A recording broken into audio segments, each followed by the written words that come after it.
મારી જેવા માણસને કોણ આગળ લાવ્યું? આમ આદમી પાર્ટી અને અરવિંદ કેજરીવાલ.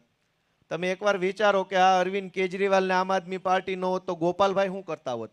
સિસોટી મારતા હોત કોન્સ્ટેબલ તરીકે રોડ ઉપર? અમે તો હતા જ કોન્સ્ટેબલ. અમે શું કરતા હોત? સિસોટીઓ મારતા હોત. અહીં સાઈડમાં લાય પચા. આપ સૌ સમક્ષ રજૂ કરશે ગોપાલભાઈ ઇટાલિયા. આજે રામવાટિકા સોસાયટીના સૌ આગેવાનો અને આ વેલંજા વિસ્તારમાંથી પધારેલા સૌ વડીલો, યુવા દોસ્તો, આગેવાનો, માતાઓ, બહેનો, બધાને મારા પહેલાં તો રામ રામ અને બધાનો ખૂબ ખૂબ આભાર કે તમે આટલી વિશાળ સંખ્યામાં અમારી આમ આદમી પાર્ટીની વાત અને વિચાર સાંભળવા માટે આવ્યા છો. મિત્રો, હમણાં જ હજુ વિસાવદરની ચૂંટણી પૂરી થઈ અને એક જબરજસ્ત રાજકીય વંટોળ આખા ગુજરાતમાં ઊભો થયો. કરોડો લોકોએ એ આખી ચૂંટણી જોઈ, ચૂંટણી પ્રક્રિયા જોઈ, અમારી પાર્ટી અને એમની પાર્ટીનો કેમ્પેન જોયું, પરિણામ પણ જોયું. પરિણામ આવ્યા પછી હું પહેલી વખત વિધાનસભામાં ગયો તો ન્યા હું કર્યું એ પણ બધાએ જોયું. અને તરત જ આ સુરત મ્યુનિસિપલ કોર્પોરેશનની ચૂંટણી આવી છે. આજે અમે તમારી સમક્ષ કેટલાક વિચારો રજૂ કરવા માટે આવ્યા છે, બધા અમારા ઉમેદવારો અને આગેવાનો બધા ભેગા મળીને, કે શા માટે આ ચૂંટણીમાં આપણે આમ આદમી પાર્ટીને મત આપવાનો છે. અને આમ આદમી પાર્ટીને મત આપવાથી આ વિસ્તારમાં, સુરતમાં અને ગુજરાતમાં શું શું ફેરફાર આવવાના છે. ગયા વર્ષે બધાએ આમ આદમી પાર્ટીને મત આપ્યો અને સુરતમાં અમારા ગુજરાતના ઇતિહાસમાં પહેલીવાર 27 કોર્પોરેટર જીત્યા. થોડી ઘણી મુશ્કેલીઓનો તમારે અને અમારે બધાએ સામનો કરવો પડ્યો. કેટલાક લોકોએ ન કરવાનું કામ કર્યું, અમારે સાંભળવું પડ્યું. પણ પછી તે સંઘર્ષ ચાલુ રાખ્યો તો આજે પાછા ફરીથી આમ આદમી પાર્ટીનો આખા ગુજરાતમાં સારા દિવસો આવ્યા. અને આખા ગુજરાતમાં ખૂબ સરસ આમ આદમી પાર્ટી અત્યારે મજબૂતીથી કામ કરી રહી છે. પણ આ ચૂંટણીની અંદર સુરતમાં આપણે આમ આદમી પાર્ટી કેમ કે ગયા વખતે જ્યારે ખાલી આપણા વરાછા, કતારગામ, પૂણા, સરથાણા એ વિસ્તારમાં આમ આદમી પાર્ટી જીતી અને એ પછી કોર્પોરેટરોએ, આમ આદમી પાર્ટીના સંગઠનના સાથી મિત્રોએ જે કાંઈ કામ કર્યું એ કામની નોંધ ઉધનામાં, લિંબાયતમાં, ભાગળમાં, ચોક વિસ્તારમાં, અઠવામાં બધા જ લોકોએ 5 વર્ષ સુધી લીધી કે કંઈક થાય અને વરાછા વિસ્તારમાંથી અવાજ ઉઠાવવામાં આવે. વેરો વધવા ન દીધો, શાળાઓ સારી કરાવી, રોડ સારા બને એના માટે લડાઈ લડ્યા, સુરતમાંથી ડ્રગ્સનું દૂષણ નાબૂદ થાય એના માટે લડાઈ લડ્યા. આ બધી જ બાબત વરાછા વિસ્તાર સિવાયના વિસ્તારના લોકો સતત સોશિયલ મીડિયા, છાપા, ટીવીથી જોઈ રહ્યા હતા. એમને મનમાં અંદરથી થતું હતું કે આપણે આવું કંઈક કરવું છે. આ વરાછાવાળા કરે, સૌરાષ્ટ્રવાળા કરે તો અમારે આવું કંઈક ક્રાંતિકારી કામ કરવું છે. અને એમાં બાકી રહ્યું હતું તો વિસાવદરમાં અમારા ખેડૂતોએ પણ ક્રાંતિ કરી, એ ભેગું ભળ્યું. અને પછી આ આખા સુરતમાં અત્યારે હું તો 2 દિવસથી અહીંયા ફરું છું, આગેવાનોને મળું છું. લિંબાયત ગયો તો, ઉધના ગયો, ભાગળમાં ગયો, અમારી પાર્ટીના નેતાઓને મળ્યો. મારા ઘણા બધા વકીલો મિત્રો છે, પોલીસમાં મિત્રો છે, બીજા સરકારી સ્ટાફમાં મિત્રો છે. એ બધા પાસેથી મેં સમાચાર લીધા. તો માત્ર અહીંયા નહીં, એ બાજુ પણ આ વખતે હજળબમ માહોલ છે. બધા વાટે બેઠા છે કે આવા દો ચૂંટણી, હાવણો મારી દેવાનો છે આ વખતે આખા સુરતમાં. કેમ કે ગયા વખતે તો આપણે આગેવાની લીધી, બીજા જોતા રહી ગયા. હવે એને મન થયું કે બધા કરે તો અમે કેમ બાકી રહી જાય, સૌરાષ્ટ્રવાળા કરે તો અમે કેમ બાકી રહી જાય. કેમ કે આ વિસ્તારમાં આમ આદમી પાર્ટી આવી એનો અનેક લોકોને અનેક પ્રકારે ફાયદો થયો છે. આખા વરાછા વિસ્તારમાં આમ આદમી પાર્ટીના પ્રયત્નોના કારણે, લડાઈના કારણે શાળાઓની સ્થિતિ સુધરી. જેના છોકરા સરકારી શાળામાં ભણતા હશે એના ઘરે જઈને પૂછજો કે આમ આદમી પાર્ટી આવ્યા પહેલા શાળાની હાલત શું હતી ને આમ આદમી પાર્ટી આવ્યા પછી શાળાની પરિસ્થિતિ વરાછા વિસ્તારમાં કેવી બદલાણી. સત્તામાં નથી એટલે અમારી ઈચ્છા પ્રમાણેની પરિસ્થિતિ ન બદલી શકાણા, પણ જેવી હતી એના કરતાં તો થોડીક સારી કરી શક્યા. અમારી ઈચ્છા તો એવી છે કે દિલ્હી અને પંજાબમાં જેવી શાળાઓ હતી સરકારી એવી બને, પણ એના માટે અમારો મેયર નહોતો, મેયર ભાજપના હતા. પણ તેમ છતાંય લડાઈ લડીને, સંઘર્ષ કરીને અનેક પ્રકારના ચડાવ ઉતાર જીરવીને પણ આપણા વિસ્તારના બાળકોને સારામાં સારું શિક્ષણ મળે એના માટેની મહેનત કરીશ. અને આ બધા આમ આદમી પાર્ટી વાળા છે કોણ? આ ગોપાલભાઈ કે આ તુલસીભાઈ કે આ અમારા બધા ઉમેદવાર કેપીભાઈ પાનસુરિયા, આ બધા છે કોણ? આ બધાય મારી તમારી જેવા સામાન્ય પરિવારમાંથી આવતા યુવાનો છે. એમણે જોયું કે રાજનીતિ બરાબર કામ નથી કરતી, રાજનીતિમાં રહેલો નેતા બરાબર કામ નથી કરતો, અને નેતા બરાબર કામ નથી કરતો એટલે આપણે ઘણી બધી સમસ્યાઓ ભોગવવી પડે છે. એવું જે યુવાનોને લાગ્યું એ બધા યુવાનો આવ્યા રાજનીતિમાં, આમ આદમી પાર્ટીનો હાથ પકડ્યો. આમ આદમી પાર્ટીએ યુવાનોને રાજનીતિમાં આગળ વધવાનું પ્લેટફોર્મ આપ્યું, શીખવાડ્યું બધું, અને આગળ કરી નેતા બનવાની તક આપી, ચૂંટણી ઊભા રાખ્યા. તમારા આશીર્વાદથી આપણા જેવા જુવાનિયાઓ નેતા બન્યા અને અનેક ઘણું સારું કામ કર્યું. મારા જેવો એક સામાન્ય માણસ ધારાસભ્ય બની ગયો, એ વાતની ખુશી આખા ગુજરાતમાં હજુય હમાતી નથી. લગભગ 7-8 મહિના થવા આવશે. નકર ધારાસભ્યો ક્યાં ઓછા બન્યા છે? ધારાસભ્યો ખૂબ દુનિયાભરના માણસો બની ગયા છે આ ગુજરાતમાં. 2-2 વખત બન્યા, 4-4 વખત બન્યા, પણ લોકોના મોઢા ઉપર સ્માઇલ ન આવે. મને એ સૌભાગ્ય મળ્યું કે હું જીત્યો. એ વાતને હમણાં 7-8 મહિના થઈ જાય, પણ એવો ને એવો હરખ આખા ગુજરાતના મોઢા ઉપર દેખાઈ રહ્યો છે. ગોપાલભાઈ જીતી ગયો, આપણો છોકરો, આપણો ઘરનો માણસ જીતી ગયો. તો મારા તમારા જેવા સામાન્ય પરિવારમાંથી આવતા પરિવારના છોકરાઓ જે દિવસે ચૂંટણીઓમાં આવે, જે દિવસે ચૂંટણી જીતે, તેથી એવું સારું કામ કરે કે લોકોના ચહેરા પર ખુશી આવે. આપણે બધાએ વિચાર કરવો પડશે કે એક બાજુ આપણને એમ કહેવામાં આવે છે કે ભારતને વિશ્વગુરુ બનાવવું છે. ભાજપના માણસો વિશ્વગુરુનું ગાજર બતાવે છે રોજે રોજ. આપણો ભારત દેશ વિશ્વગુરુ બને તો એમાં સૌથી વધુ ખુશી આપણને જ થાય. પણ વિશ્વગુરુ કેવી રીતે બને જ્યારે સરકારી શાળા જ ન હોય? તો ગુરુ કેવી રીતે બનશે? શિક્ષક જ નથી. બાળક ભણવા ક્યાં જાય? એક તો આપણા ગામડાઓમાં અનેક ઘણી સમસ્યાઓ હતી. ન્યા શાળા નહીં ગામડામાં, ન્યા દવાખાના નહીં, ન્યા કમાણી કરવાની વ્યવસ્થા નહીં, ઉપરથી માથાભારે માણસોનો ગામડે ગામડે એવડો ત્રાસ. તો મજબૂરીમાં, લાચારીમાં સૌરાષ્ટ્રના અનેક ગામડાઓમાંથી આપણે કે આપણા બાપ દાદા અહીંયા સુરત આવ્યા. ન્યા સુવિધા નહોતી એટલે અહીંયા આવ્યા. અહીંયા ક્યાં વળી સુવિધાના મોટા મોટા પોટલા બંધાઈ દીધા ભાજપે. 30 વર્ષથી એમની સરકાર છે. જો ગામડામાં સુવિધા હોત તો અનેક પરિવારો આજે સુરતમાં એવા છે જે ગામડે જઈને શાંતિથી રહેતા હોત. અહીં કોઈને કાંઈ મળી નથી ગયું. અહીંયા આવીને લોનો લેવી પડી છે. અને અનેક લોકો એ લોન તો મકાન માટે લોન લે, દુકાન માટે લોન લે. એ તો હજુ એક વખત સમજ્યા કે ભાઈ કાંઈ વાંધો નહીં, ઘરનું મકાન તો થઈ ગયું, ભલે લેણું થયું. પણ પરિસ્થિતિ એ હદે ખરાબ થઈ છે કે ભણવા હાટું લોનો લેવી પડે છે. જેના છોકરા હોશિયાર હોય એને ભણાવવા હોય સાયન્સમાં, એન્જિનિયરિંગમાં, લોનો લેવી પડે છે, જમીનો ગીરવે મૂકવી પડે છે બિન અનામત નિગમમાં.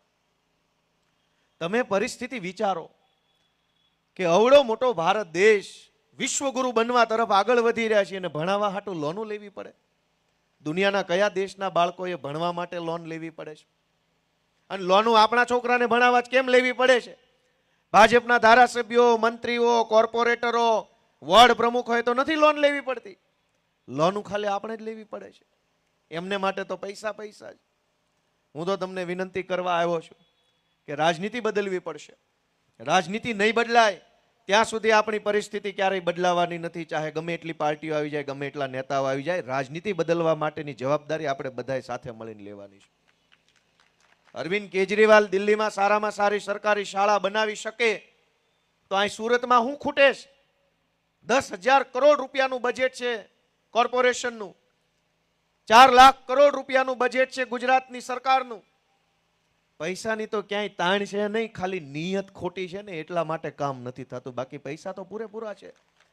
પૈસા ઘટતા હોય એવું કાંઈ. હમણાં બજેટ સત્ર ગયું, 1 મહિનો બજેટ ઉપર ચર્ચા હાલી, એક વિષય ઉપર ચર્ચા થઈ, એક પાવલી ઉપર વિધાનસભામાં ચર્ચા થઈ. હું આખા બજેટ સત્રમાં સૌથી વધુ જે ધારાસભ્યની હાજરી હોય એ માનની ગોપાલભાઈ ઇટાલિયા હતા. આખા સત્રમાં સૌથી વધુ હાજરી, સૌથી વધુ મુદ્દા ઉપર અવાજ મેં ઉઠાવ્યો. અને મેં જોયું કે ક્યાંય પાવલી ઘટતી નથી. સરકાર પાસે એટલા પૈસા છે એની કોઈ સીમા નથી. અને આટલા બધા પૈસા હોવા છતાંય આપણા વિસ્તારની વાત કરીએ તો શાળા નહીં, સારું દવાખાનું નહીં, ચારેય બાજુ ગુંડાઓ બેફામ છે, એક પોલીસ સ્ટેશન નહીં, અને હોય તોય કઈ કામનું નહીં. જ્યાં છે ન્યાય કઈ ઉકાળ લીધું નથી. આ તો અહીં નથી એટલે આપણને એમ લાગે કાંઈ નથી હોય. ત્યાં વળી હું ક્રાંતિ કરી નાખી છે જ ને. વરાછામાં, સરતાણામાં, પૂર્ણામાં, ઉધનામાં, લિંબાયતમાં બધાય પોલીસ સ્ટેશનો. અહીં વેલંજામાં નથી એટલે આપણે એવું કહેવા થાય માઇક નથી. અને જ્યાં છે ત્યાં શું છે? ત્યાં હપ્તા લે છે. અહીં હપ્તો આખો દેવા જવું પડતું હોય, અહીં બંધ છે તો ઓલા નજીક થઈ જાય હપ્તા વાળા. તમે પરિસ્થિતિ વિચારો. તમે પરિસ્થિતિ વિચારો કે આ પરિસ્થિતિ ક્યારે બદલાશે અને કોણ બદલશે. અવડો મોટો વિસ્તાર ડેવલપ થયો. અહીંયા ગઈ ચૂંટણી પહેલા આ વિસ્તારને કોર્પોરેશનમાં સામેલ કર્યો. મને યાદ છે એ વખતે અમે સભામાં આવ્યા હતા. કઠોદરા ને એ બાજુના ગામડાઓ જે છે એનો વિરોધ હતો કે અમારે કોર્પોરેશનમાં નથી જવું. આ બાજુ સભાઓ ઘણી બધી સોસાયટીમાં થઈ હતી. આ વિસ્તાર કોર્પોરેશનમાં સામેલ કર્યો એનો ફાયદો શું થયો આ વિસ્તારને? કોઈ 5 મુદ્દા ભાજપ વાળા ગણાવે? અહીં 5 મુદ્દા તો કોક એમ કે ભાઈ આ ગામડું હતું એમાંથી કોર્પોરેશનમાં ભળ્યા હતા, 5 મુદ્દાનો ફાયદો થયો. તમે વિચાર કરો કે અનેક સોસાયટીઓ બની એમાં ગટર નથી, વેરો પૂરેપૂરો લઈ જવાનો, શહેરોનો વેરો, અને સુવિધા ગામડા જેવી. તો પછી ગામ જ રહેવા દો ને ભાઈ. હું કામ અમને શહેરનો ખાલી સિક્કો મારીને વૈયા જાવ છો? સુવિધા શહેર જેવી ન થાય, સિક્કો શહેરનો હું કામ? ગામનો સિક્કો રહેવા દો. પણ ધરાહાર ન માને, ચૂંટણીમાં એના મતદાનમાં જે કાંઈ કાવા દાવા કરવા હોય એ માટે થઈને શહેરમાં બેળવું. મારે તમને બધાને બહુ ટૂંકી વિનંતી એટલી કરવાની છે કે અમે બધા, અમારી આખી આમ આદમી પાર્ટીની ટીમ ગુજરાતની સામાન્ય જનતાનો લડાઈ લડી રહી છે. અમારી ઉપર ખૂબ અત્યાચાર જુલમ થયા, અમે ડરતા નથી. FIR, જેલ, પાસા, ગુજસી ટોક, આ ટોક, તે ટોક, કાંઈ વાંધો નહીં ભાઈ. સરકાર બદલાશે ત્યારે બધું અમે જોઈ લેશું વ્યવસ્થિત રીતે. પણ અત્યારે આ સંઘર્ષ કોના માટે છે? મારી પોતાની ઉપર એટલા બધા FIR, વોરંટ નીકળી જાય, ફોરંટ નીકળી જાય, પોલીસ આવે ને ઘરે આવે ને ડેલી આવે ને, કાંઈ વાંધો નહીં. પણ આ બધું કોના માટે? ગોપાલભાઈ ઇટાલિયા માટે કે ગુજરાતની જનતા માટે? એ તમારે વિચારવાનું છે. તમારું મને એમ કે આ છોકરાઓ જે લડે છે ને ગુજરાતની જનતા માટે લડે છે, તો તમારા મનનો અવાજ સાંભળીને હાવણાનું બટન આ વખતે દબાવજો એવી વિનંતી મારે તમને કરવાની. એ લોકો બધાય આવશે. એમની 30 વર્ષથી સરકાર છે. ચૂંટણીમાં એમનું સૂત્ર જુઓ કે મારો મત વિકાસને. વિકાસ એટલે કોણ?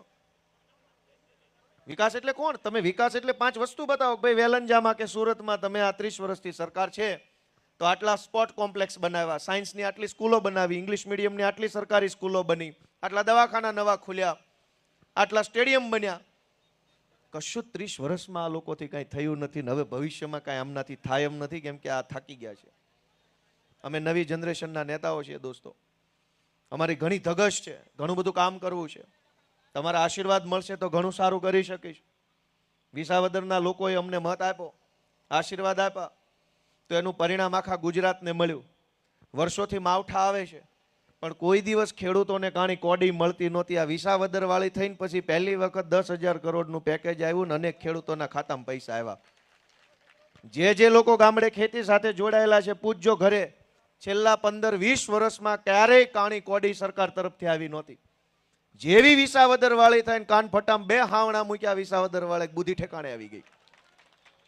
આ લોકો હાવણા સિવાય માને એમ નથી, કેમ કે આ લોકો એટલા બધા પેધી ગયા છે કે હાવણા સિવાય નહીં માને.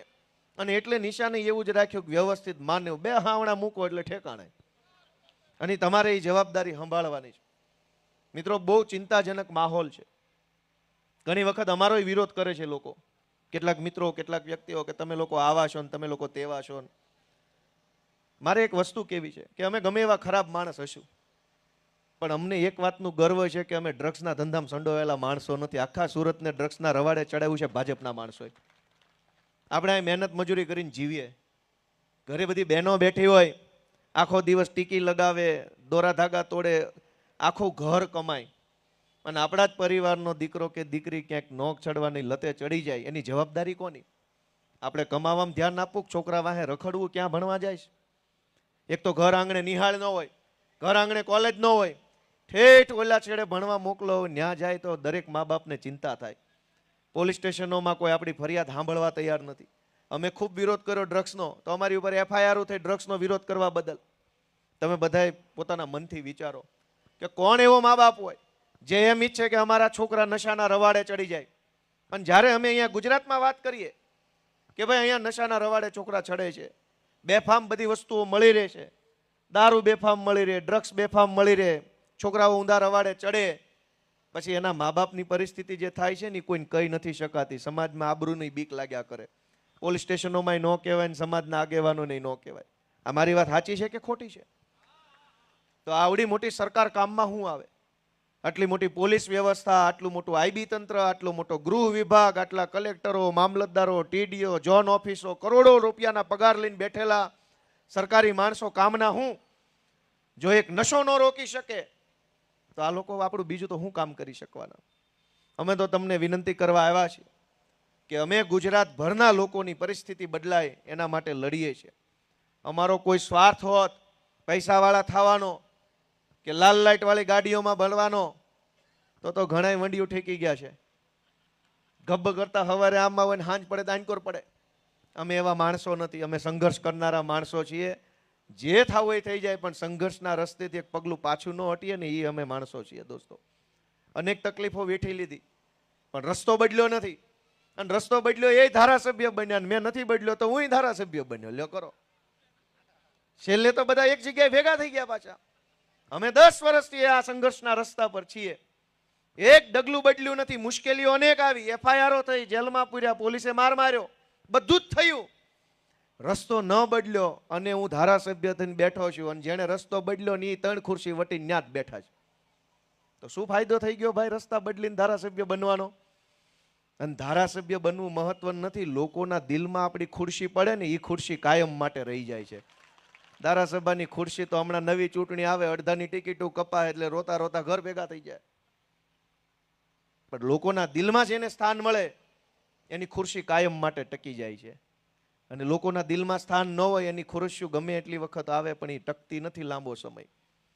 અમે તમારી પાસે એક આશા રાખીને આવ્યા છે કે આ યુવાનોને રાજનીતિમાં લાવી એને મોટી જવાબદારી સોંપવાનું કામ અરવિંદ કેજરીવાલ અને આમ આદમી પાર્ટી કરે છે. તમે મારો દાખલો લ્યો. મારી જેવા માણસને કોણ આગળ લાવ્યું? આમ આદમી પાર્ટી અને અરવિંદ કેજરીવાલ. તમે એકવાર વિચારો કે આ અરવિંદ કેજરીવાલ ને આમ આદમી પાર્ટી નો હોત તો ગોપાલભાઈ શું કરતા હોત? સિસોટી મારતા હોત કોન્સ્ટેબલ તરીકે રોડ ઉપર. અમે તો હતા જ કોન્સ્ટેબલ. અમે શું કરતા હોત? સિસોટીઓ મારતા હોત. અહીં સાઈડમાં લાય પચા. પણ તમે વિચારો કે ગોપાલ ઇટાલિયા ને અરવિંદ કેજરીવાલ અને આમ આદમી પાર્ટીએ નેતા બનાવ્યો તો જનતાને ફાયદો થયો કે નહીં? કયો છે એ બધા? ગોપાલ ઇટાલિયા કોન્સ્ટેબલ હોત તો ગુજરાતને સારો ફાયદો થાય કે ગોપાલ ઇટાલિયા આમ આદમી પાર્ટીમાં આવ્યો એમાંથી સારો ફાયદો થયો? કયો છે એ બધા? ગોપાલ ઇટાલિયા જો આમ આદમી પાર્ટીમાં હોય તો ગુજરાતની જનતા માટે લડે, આગળ બોલે.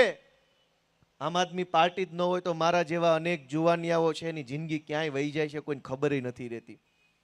આ પાર્ટીને આગળ વધારવાની જવાબદારી જનતાની એટલા માટે છે કે આજ રાજકારણમાં હારા માણાની ખોટ પડી છે. કોઈ હારો આબરૂદાર, ઇજ્જતદાર, જવાબદાર માણસ રાજકારણમાં નથી. બધાય લે ભાગુ તત્વો જે મળ્યું લઈને નીકળો અહીંથી જલ્દી.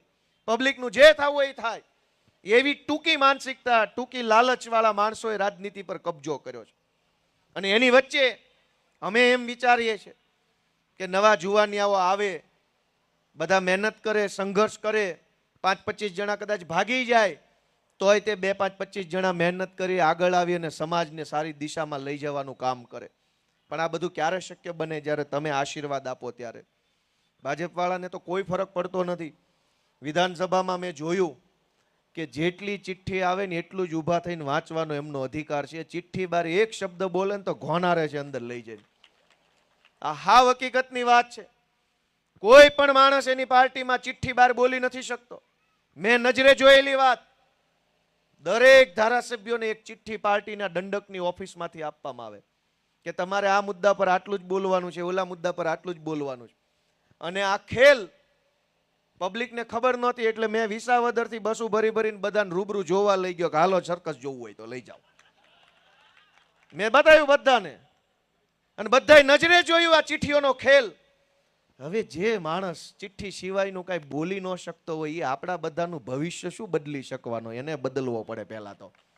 આપણું ભવિષ્ય એવા નેતા થોડા બદલી શકે કે જે પોતાની જાતથી કાંઈ બોલી ન શકે. અને ઈ નહીં, અને તમે જોવો આ સરકાર કેવી હાલે છે.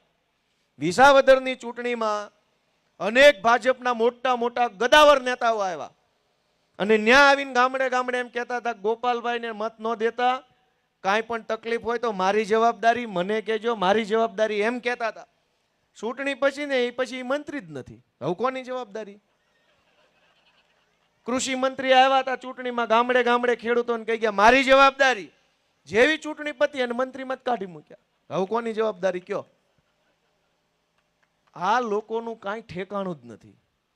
જે જવાબદારી લઈને વહી જાય ને એ જ ગાયબ થઈ જાય છે. તમે કહેવા કોને જાઓ? અને આ પરિસ્થિતિની અંદર ગુજરાતના સામાન્ય માણસનું જીવવું બહુ મુશ્કેલ થઈ ગયું છે. આજ કેમ બે છેડા ભેગા થાય છે એ બધાય જાણે છે. નથી કાંઈ એટલું બધું કાંઈ કોઈ કમાઈ લેતું, અને સતત એક મુશ્કેલી વચ્ચે જીવવાનું છે. સરકાર ધારે તો બધું ઘણું કરી શકે, પણ સરકાર કાંઈ ધારતી નથી. કેમ કે કાંઈ કરે કે ન કરે, ટાણે ટાણે હિન્દુ મુસલમાન ભારત પાકિસ્તાન કરે એટલે મત તો મળી જાય છે એમને. તો કામ હું કામ કરે?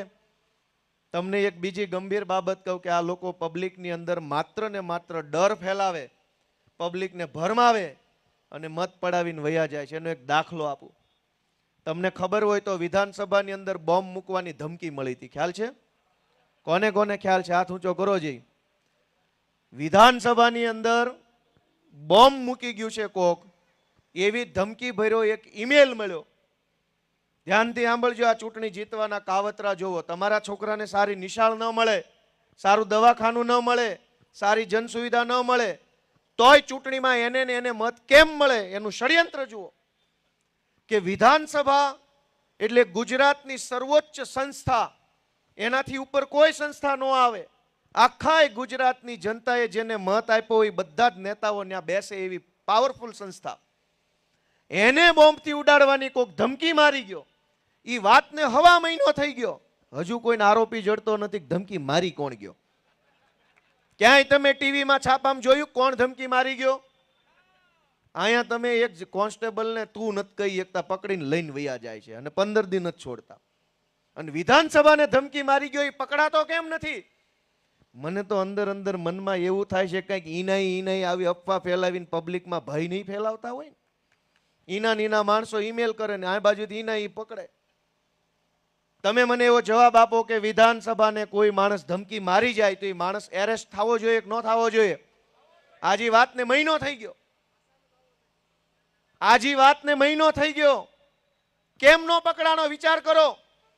ચૂંટણી આવે ને એટલે આવી ધમકી ભર્યા ઈમેલ આવે, માણસો આવે, પાકિસ્તાન, કાશ્મીર, કેરળ બધું જ આવે, પણ તમારા છોકરાની નિશાળનો મુદ્દો ક્યાંય ચૂંટણીમાં ન આવે ને એની કાળજી આ ભાજપવાળા રાખે છે.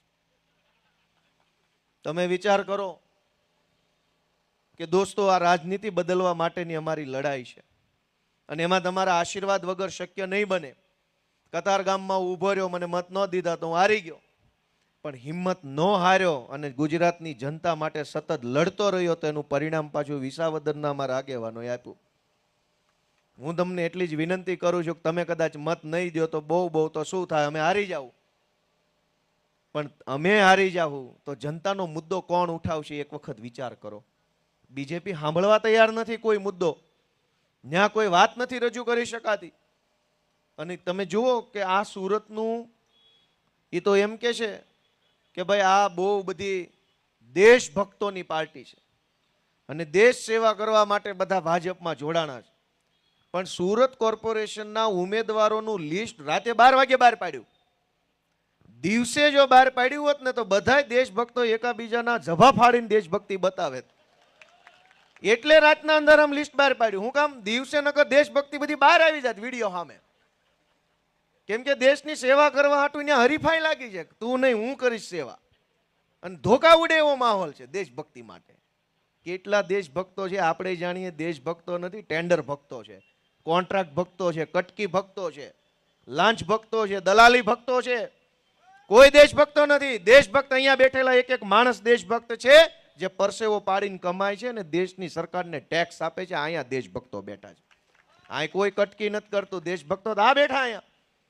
ત્યાં બધા કટકી ભક્તો છે. રાતના કાળા અંધારામાં 12 વાગ્યે લિસ્ટ બહાર આવ્યું. દિવસે આવ્યું હોત ને તો કમલમમાં જે ધોકા ઉડે જ નહીં, આખી ગુજરાતની જનતા મોજથી જોવે, દિલ ખુશ થઈ જાય ને એવા ધોકા ઉડે એમ હતા. એને ખબર હતી કે એકેય દેશભક્ત નથી, કરુબાજો છે, આમાં એકનો વારો આવશે ને 4નો નહીં આવે ને તો મારવાના જ બે ચારે ભેગા થઈને. મિત્રો, હું તો તમને એટલું કહેવા આવ્યો છું કે સહેજ આપણો આત્મા જગાડીએ. અને વિસાવદર વાળી થયા પછી તો લગભગ આખા ગુજરાતનો આત્મા જાગી ચૂક્યો. તમે જ્યાં જાઓ ને એક જ વાત છે કે વિસાવદર વાળી જ કરવાની થાય છે.